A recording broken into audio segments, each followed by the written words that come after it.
दतिया उपचुनाव के प्रचार में केंद्रीय कृषि मंत्री शिवराज सिंह चौहान एक बार फिर से अपने पुराने और चिर परिचित अंदाज में नजर आए। बीजेपी प्रत्याशी आशुतोष तिवारी के समर्थन में आयोजित चुनावी सभा के दौरान शिवराज ने समर्थकों से आत्मीय संवाद किया। भीड़ से जब किसी ने आई लव यू मामा कहा तो शिवराज ने भी उसी अंदाज में जवाब देते हुए माहौल को उत्साह से भर दिया।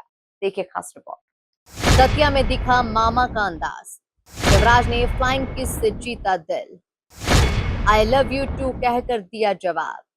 कांग्रेस पर शिवराज का तीखा हमला। एमपी न्यूज पर नहीं देखा तो कहीं नहीं देखा। दतिया उपचुनाव में चुनावी प्रचार के दौरान केंद्रीय कृषि मंत्री शिवराज सिंह चौहान एक बार फिर अपने पुराने अंदाज में नजर आए। बीजेपी प्रत्याशी आशुतोष तिवारी के समर्थन में जनसभा को संबोधित करने पहुंचे शिवराज का समर्थकों ने जोरदार स्वागत किया। इसी दौरान भीड़ से एक समर्थक ने आवाज लगाई आई लव यू मामा, जिस पर शिवराज मुस्कुराए और बोले आई लव यू टू। बहुत दिनों से आपकी याद आ रही थी, तुमसे मिलने को दिल करता है रे बाबा।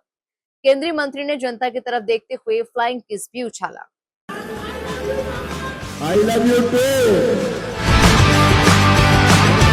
शिवराज सिंह चौहान ने कांग्रेस पर जमकर निशाना साधा। उन्होंने कहा कांग्रेस के पल्ले है ही क्या, न ढोल में न मदरिया में हालत खराब है, कहीं कुछ बचा ही नहीं है। कांग्रेस के प्रदेश अध्यक्ष जीतू पटवारी की कांग्रेस में ही पूछ परख नहीं है। कांग्रेस के पल्ले है ही क्या, ना ढोल में ना मदरिया में हालत खराब है, कहीं कुछ बचा ही नहीं। और इसलिए मैं आपसे निवेदन करने आया हूं, बसई के बहनों और भाइयों, आसपास के सारे पंचायतों से मैं निवेदन करने आया हूं, कांग्रेस को वोट देने का कोई फायदा नहीं। कितने साल रहे इस दतिया विधानसभा क्षेत्र से दो ही परिवार तो रहे, एक जो वर्तमान में उम्मीदवार है, पहले भी रह चुके वो, और स्वर्गवासी पिताजी भी उनके रहे। बताओ कोई विकास किया क्या? अरे किया क्या? उनने भी नहीं किया, और दूसरे तो ऐसे आए भगवान के पूरे के बीच में ही चले गए। कभी ये रहे कभी वो रहे।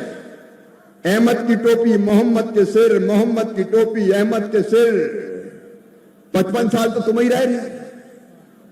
55 साल में तुमने कोई तीर नहीं मारा तो 2 साल में कौन सा तीर मारोगे?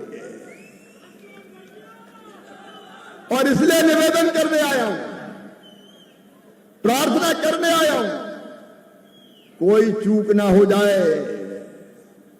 कांग्रेस के लोग कई तरह के बहाने बनाएंगे, भ्रम फैलाएंगे, अफवाहें फैलाएंगे, माया भी बहुत है। लेकिन हालत यह है कि उनके प्रदेश अध्यक्ष की कांग्रेस नहीं पूछ परख नहीं है। यहां के बड़ी बड़ी बात करते तो कांग्रेस करेगी क्या? और इसलिए मैं निवेदन करने आया हूं, मेरे बहनों और भाइयों, बसई के विकास के लिए, यहां की जनता के कल्याण के लिए जो हमने जितनी चीजें बताई है तो बहुत कम है। कृषि के क्षेत्र में कई काम और हो सकते हैं, लेकिन चाहिए सजग जनप्रतिनिधि। मामा या प्रहलाद जी या ऐदल सिंह जी यहां के नहीं कर सकते। जब सशक्त जनप्रतिनिधि उचित योजना बना के भोपाल और दिल्ली जाएंगे तो विकास के काम वहां से स्वीकृत हो के आएंगे। हम यहां की तस्वीर भी बदलेंगे और अपनी जनता की तकदीर भी बदलेंगे। लेकिन मेहनत आपको भी करनी पड़ेगी। देखो मेरे बहनों भाइयों भांजे भांजियों, अपने लिए तो जनता की सेवा ही भगवान की पूजा है। हम दो ही चीज मानते हैं, एक तो सब में ही सिया राम है, सिया राम में सब जग जानी, जनता ही में तो भगवान है। और इसलिए जब जनता मिलती है तो हाथ मिलाने की इच्छा होती है, गले लगाने की इच्छा होती है, बच्चों को प्यार करने की इच्छा होती है, क्योंकि उन्हीं में हम तो भगवान को देखते हैं, परमात्मा को देखते हैं। कुल मिलाकर दतिया की चुनावी सभा में केंद्रीय मंत्री शिवराज सिंह चौहान का आत्मीय अंदाज और कांग्रेस पर उनके राजनीतिक हमले दोनों ही चर्चा का विषय बने रहे। Bureau report, MP news Datia.